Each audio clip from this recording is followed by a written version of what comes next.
l'origine du projet Écotransfert, il y a un enfant du pays, Bernard Lahur. Cet agriculteur français, aux ancêtres belges et luxembourgeois, porte depuis longtemps l'ambition de redynamiser sa région dans le respect de l'homme et de la nature. Le projet initialement, il est né dans les années 2010. J'étais alors maire de Villers-la-Chèvre, du village ici actuel. Et étant agriculteur, j'avais un fort ancrage à la fois dans le monde agricole et dans le développement local. Puisqu'ici, vous êtes sur une exploitation agricole bio de petites superficies et son seul développement, c'est le développement local. Est-ce qu'on ne pourrait pas faire la même approche dans d'autres domaines? Avec Sophie Lewandowski, dès le démarrage en 2010, on a commencé à faire des réunions de travail au Conseil général de Meurthe-et-Moselle, aujourd'hui le Conseil départemental, sur les circuits courts, les écomatériaux et comment intégrer les écomatériaux dans la construction.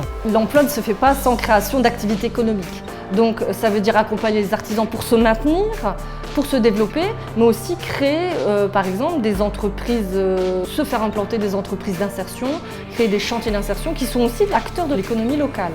On a un pays comme le Luxembourg qui a développé une offre de formation très intéressante, la Belgique qui a des outils pour les demandeurs d'emploi et l'insertion qu'on n'a pas en France, et chez nous on a d'autres outils, donc il était intéressant de croiser les outils et aussi avoir un regard et une communication entre les entreprises et les demandeurs d'emploi.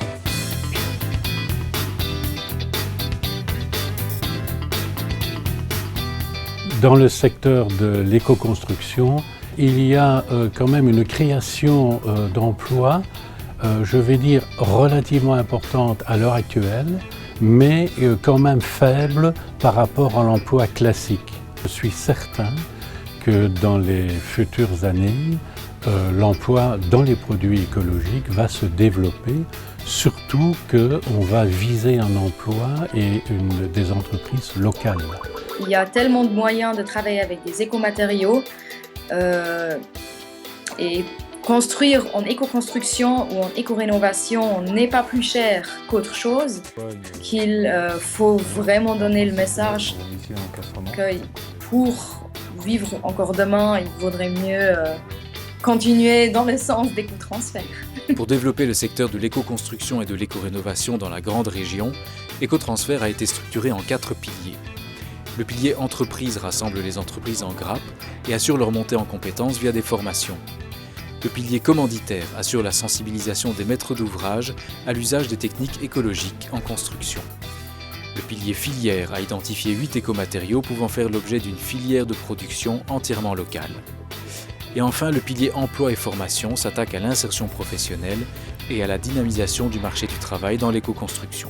Des partenaires de France, de Belgique et du Luxembourg, universitaires ou institutionnels, ont étroitement collaboré au sein de chacun de ces 4 piliers. On y a retrouvé, entre autres, le Conseil départemental de Meurthe-et-Moselle, l'Agence de développement local de Tintigny-Abbey ou l'Institut des sciences et technologies du Luxembourg. On est arrivé avec des méthodologies recherche sur un certain nombre de thématiques, par exemple l'utilisation du business model Canva pour l'animation de workshop et sur tout ce qui était aspect financier, qui est quelque chose d'assez innovant, mais aussi pour notre connaissance de tout ce qui est fin de vie des matériaux, ainsi que sur tout ce qui est compétences et l'identification des métiers critiques. On a réalisé une sélection de 2 métiers critiques sur les 3 pays. On a fait émerger 2 métiers, le métier de plâtrier et le métier d'ITiste, qui est en fait très proche du métier de façadier qui se concentre sur l'isolation thermique par l'extérieur. Il y a suffisamment de potentiel, je pense.